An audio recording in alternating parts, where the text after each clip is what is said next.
어제는 6.25 전쟁이 일어난 지 72주년이 되는 날이었습니다. 6.25 전쟁은 수백만 명의 사람들이 죽거나 다친 우리 역사에서 잊을 수 없는 전쟁입니다. 그러한 전쟁의 상처를 딛고서 우리나라가 이만큼 성장하고 발전한 것은 정말 대단한 일입니다. 전쟁의 폐허를 뚫고 이기고 열심히 살아오신 저의 부모님 세대들의 그 수고를 우리는 항상 잘 기억하고 또한 존중해 드려야 합니다. 또한 동시에 우리들은 전쟁의 상처가 아직도 남아있다는 것을 잊어서도 안 됩니다. 특별히 이 땅에서 예수 믿는 자들의 사명은 이 상처를 치유하는 것에 있습니다. 전쟁의 아픔이 우리들의 무의식 속에 자리 잡은 것 때문에 경제적, 사회적, 교육적, 그리고 정신적으로 손실을 보는 것이 얼마나 많을까요? 한국 사람들이 유독 급한 이유는 혹시 전쟁이 남긴 상처는 아닐까요?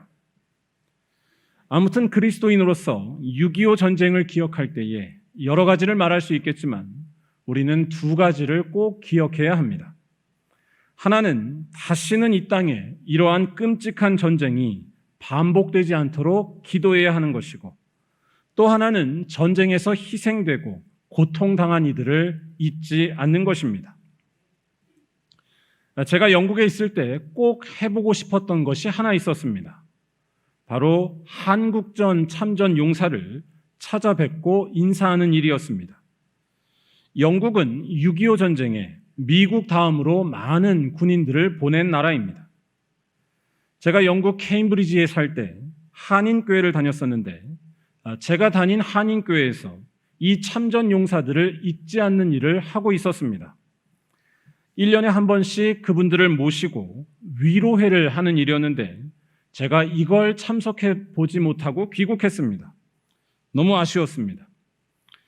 제가 듣기로 대부분 너무 연로하셔서 거동이 많이 힘들고 또 여러 가지 후유증을 겪고 계신다고 들었습니다.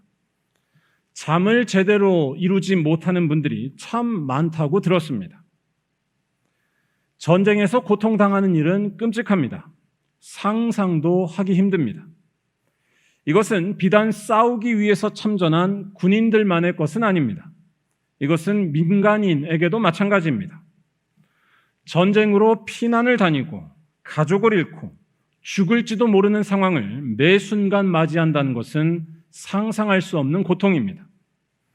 최근 우크라이나 전쟁으로 고통당하는 이들의 상황만 봐도 이를 잘 알 수 있습니다. 그 공포와 절망감, 또 그 분노와 상처는 쉽게 치유될 수가 없습니다. 평생을 괴롭힙니다.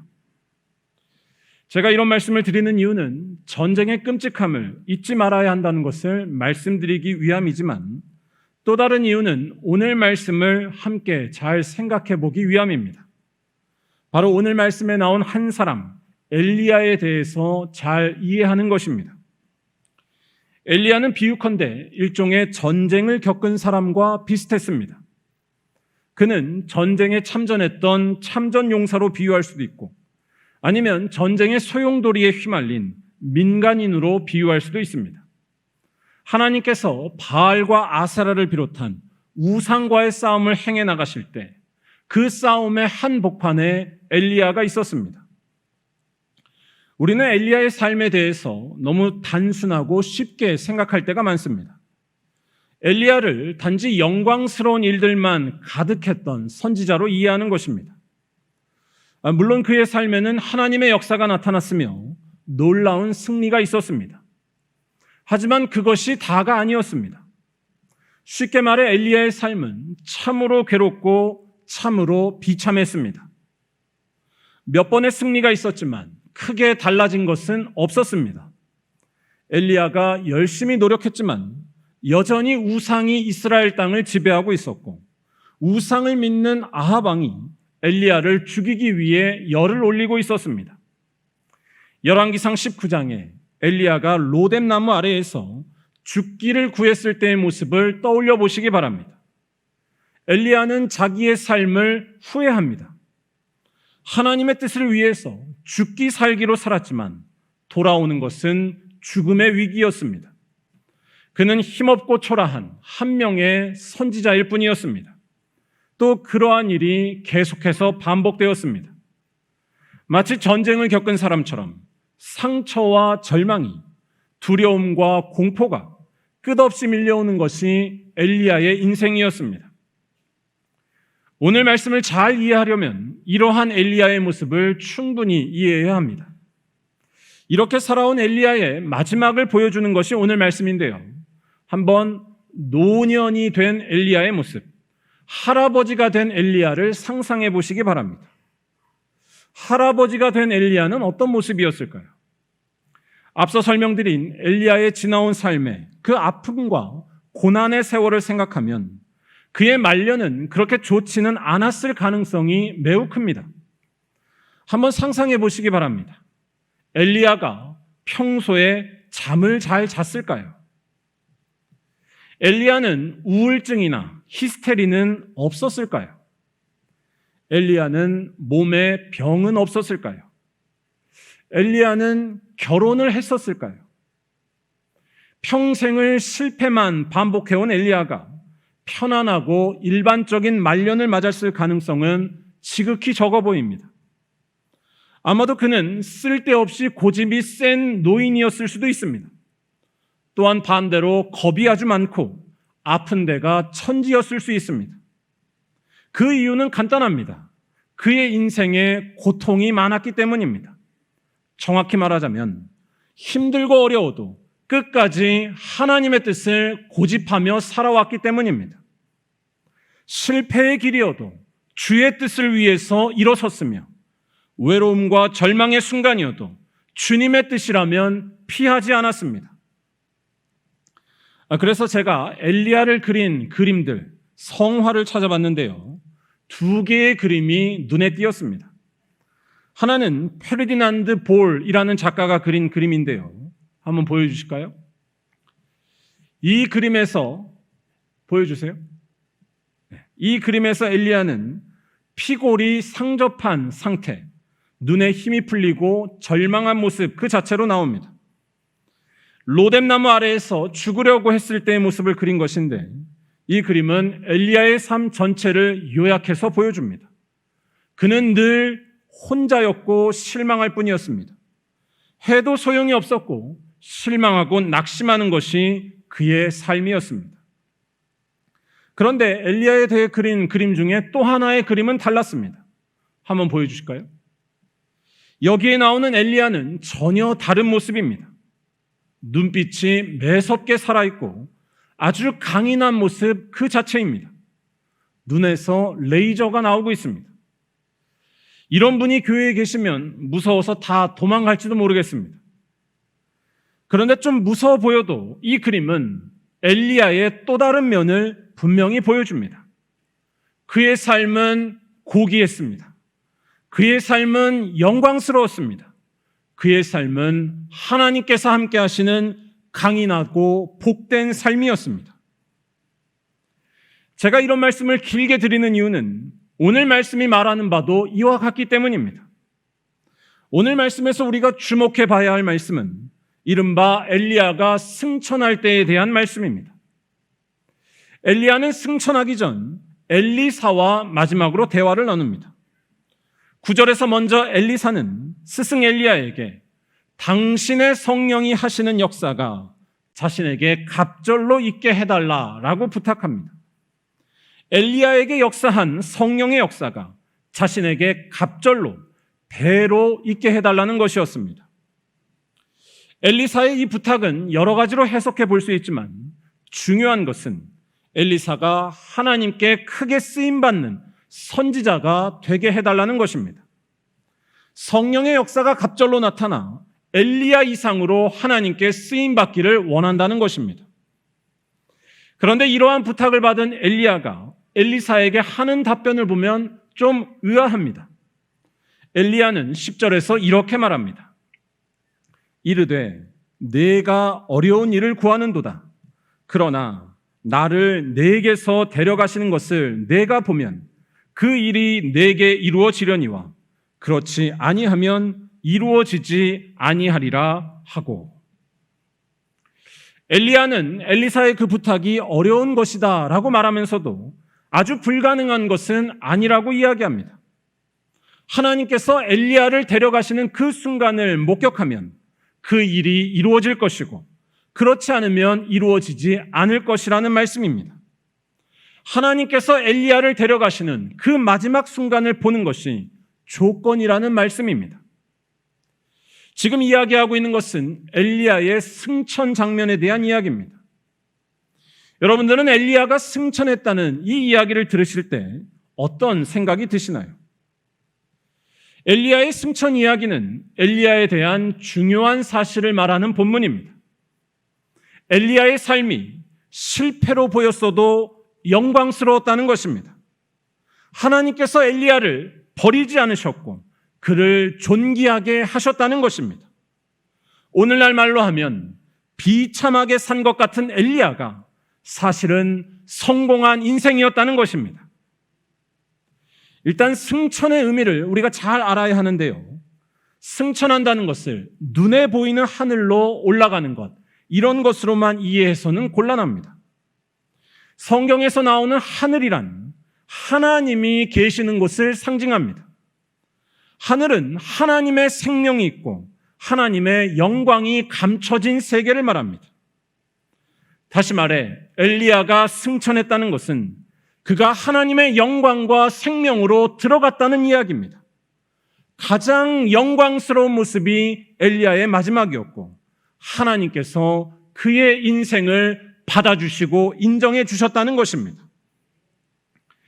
실제 11절 말씀을 보면 엘리야가 승천할 때에 불수레와 불말들이 나타났다라는 말씀이 나옵니다.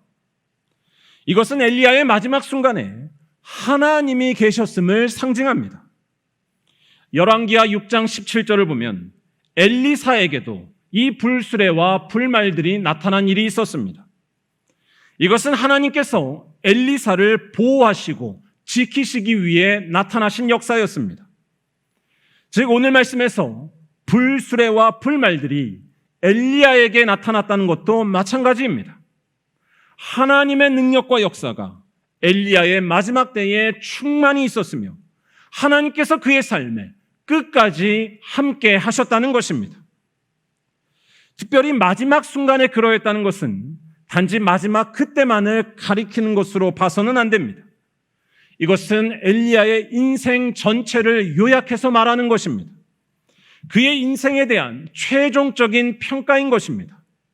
바로 엘리야의 인생은 하나님의 은혜와 영광이 가득했으며 하나님의 능력과 생명이 떠나지 않았다는 것입니다.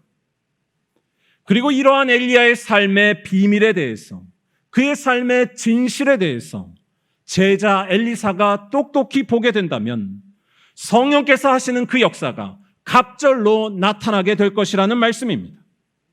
다시 말해 엘리야의 삶이 아무리 실패와 낙심으로 가득 차 보여도 거기에 생명이 있다는 것이 보이면, 하나님의 은혜와 영광이 바로 거기에 있다는 것을 알게 된다면 그것을 본 엘리사 또한 하나님께 크게 쓰임받는 사람이 된다는 것입니다. 제가 아까 보여드렸던 그림으로 하자면 한번 보여주시죠. 이 첫 번째 그림을 보면서, 아니 이 첫 번째 그림에 나오는 모습처럼 살게 된다 하더라도 이 두 번째 그림이 함께 보여야 한다는 것입니다. 피골이 상접하지만 사실은 강건한 인생입니다. 모든 것을 포기한 볼품없는 모습이지만 사실은 하늘에 닿아 있는 신령한 눈빛이 살아있는 것입니다. 엘리야처럼 오직 성령의 인도하심만을 따라서 사는 것이 바로 성공한 인생이라는 것입니다. 낙심과 답답함과 후회와 고통이 가득해도 성령이 인도하시는 인생으로 살게 되면 반드시 생명과 능력이 있으며 이 사실을 아는 사람이 될 때에 성령의 역사가 갑절로 있게 된다는 것입니다. 실제로 엘리야의 제자 엘리사는 이 놀라운 광경이 그의 눈에 보였고, 그래서 그에게도 엘리야가 했던 역사가 나타났다고 오늘 말씀은 전합니다. 오늘 말씀 14절에서 엘리사 또한 요단강을 가르게 했고 마른 땅으로 건너간 것이었습니다. 여러분 어떠신가요? 지금 우리들에게는 이렇게 엘리야와 같은 모습을 보면서 하나님의 영광을 또한 보는 눈이 있으신가요? 이러한 눈을 갖기란 결코 쉽지가 않습니다. 엘리야처럼 살면은 안 된다고 가르치는 것이 이 세상입니다. 정확히 말해 엘리야 같이 살면 절망스러움 밖에는 보이지 않는다고 말하는 것이 우리가 사는 이 세상입니다. 영광스러운 삶에 대해, 하나님의 능력이 있는 삶에 대해 세상은 전혀 다르게 이야기합니다. 모두에게 인정받을 때 영광이라고 말합니다.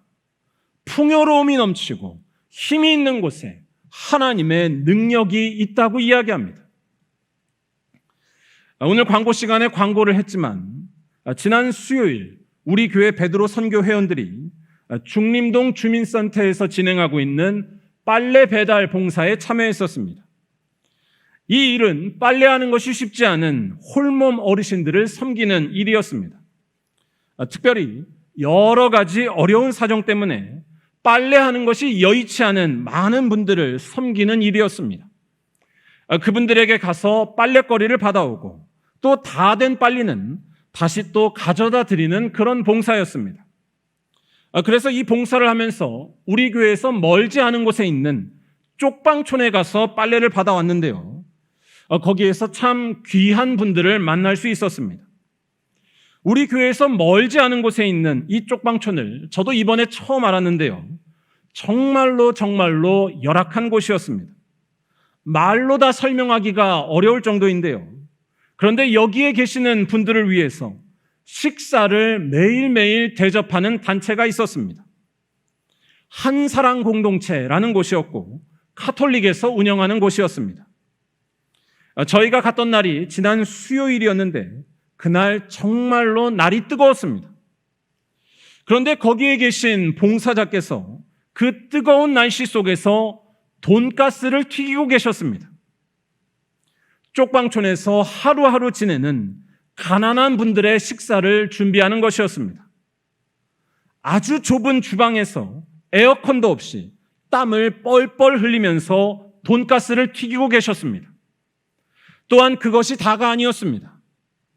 이분들이 섬기고 있는 쪽방촌의 주민들은 여러 가지로 상대하기가 참 쉽지 않은 아주 어려운 분들이었습니다. 술과 담배에 늘 기대어 사시거나 또는 금방 화를 내기도 하는 분들이 참 많다고 합니다. 그러다 보니 이분들에게서 빨래를 받아오는 일도 보통 일이 아니었습니다. 쉽게 말해 빨래에 온갖 오물들이 있을 때도 많고 담배에 찌든 냄새가 전혀 빠지지 않는 빨래가 대부분이었습니다. 그런데 거기에 계신 봉사자들은 이러한 일을 묵묵히 하고 계셨습니다.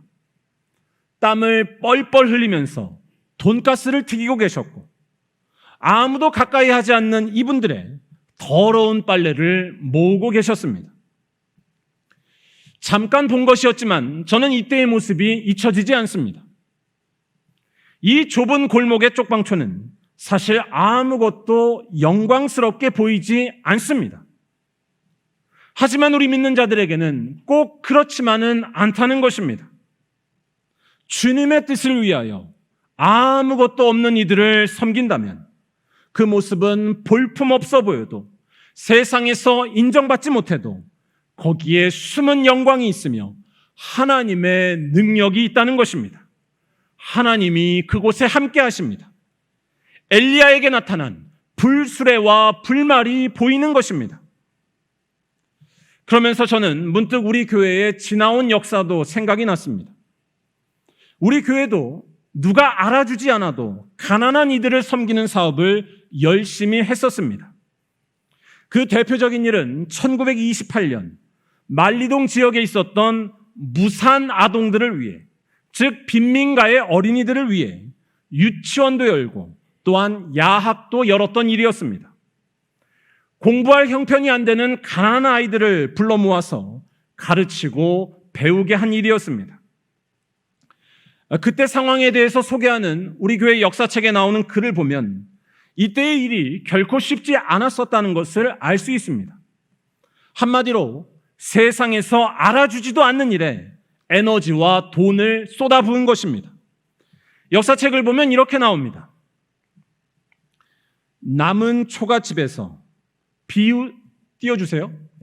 남은 초가집에서 비웃음을 받아가며 천국 사업을 한 예수교회 안에는 피가 끓고 맥박이 뛰는 청년들이 있어 그들의 사상과 주의가 오직 의로운 사업의 열의가 싹트기 시작하여 색한 초옥에서 처음에 미미하여 남보기에는 작은 일 같아 보여도 지금으로부터 9년 전, 즉 여자 야학원을 시작하게 되었는데 그동안 겪은 곤란과 어려움은 말로 형용키 어렵습니다. 저는 우리 교회의 이러한 모습이 오늘 말씀에 나온 엘리야처럼 느껴졌습니다. 고생을 하면서 야학을 운영했습니다. 비웃음을 받고 초라해 보이는 일이었습니다. 할 필요가 없는 일이었습니다. 하지만 초라해지고 비웃음 받아도 영광스러운 모습이 그 안에 있었습니다. 이 모든 일은 성령을 따라 행한 일이었기 때문입니다.